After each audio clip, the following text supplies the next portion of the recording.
It's time for Financial Freedom Friday with Matt Theriault.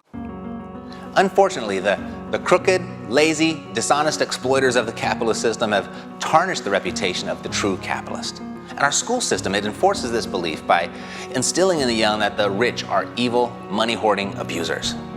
When in reality, the true capitalist benefits only from his or her generous contribution to society, the improvement of lives, and the creation of jobs. True capitalists, they're producers. You see, when they enrich society by supplying items of great value, they receive accordingly. The problem lies in, one, the deep-seated belief that producers are malicious, and two, training generations to become wage earners instead of entrepreneurial capitalists.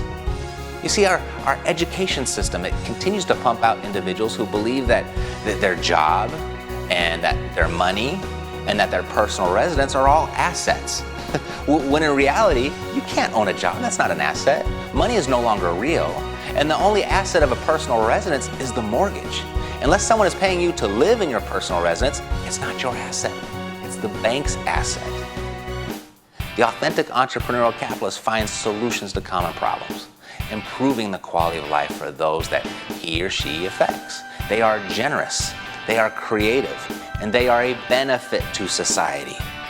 Since entrepreneurs are the only ones who create jobs, I don't know, call me crazy. Why not solve the issue of unemployment by teaching our children how to be entrepreneurs instead of sending them through school and pressing upon them that the idea that the next obvious step is to find a high-paying job, of which there's a high likelihood that high-paying job won't be there when they do graduate.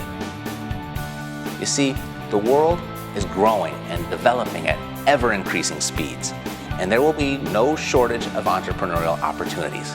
So you've got to get that there's not enough to go around idea, you got to get that out of your head. That type of thinking is going to hold you down. Let it go. Let it go. So the question here remains, do we train our future generations to step into the position of problem solvers and economic contributors? Or do we continue to teach them that their best option is to sell their time for money? The first step to mending this financial crisis is a magnificent dose of financial education.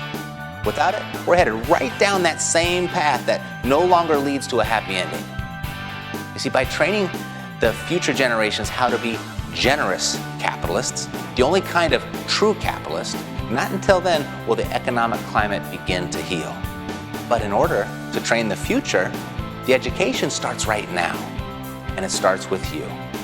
I'll see you next week on another episode of Financial Freedom Friday. It's time for Financial Freedom Friday with Matt Theriault.